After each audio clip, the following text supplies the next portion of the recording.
નમસ્કાર મિત્રો, Gujarat market YouTube ચેનલમાં તમારું સ્વાગત છે। મિત્રો, આજના આ વિડીયોમાં આપણે કપાસના ભાવ શું રહ્યા છે તેના વિશે વાત કરીશું।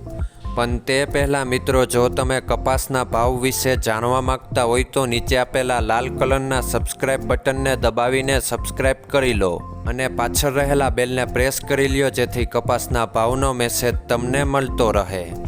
તો ચાલો મિત્રો, આજના કપાસના ભાવ શું રહ્યા છે તેના વિશે જાણી લઈએ। મિત્રો, આજના કપાસના ભાવ આ મુજબ રહ્યા હતા।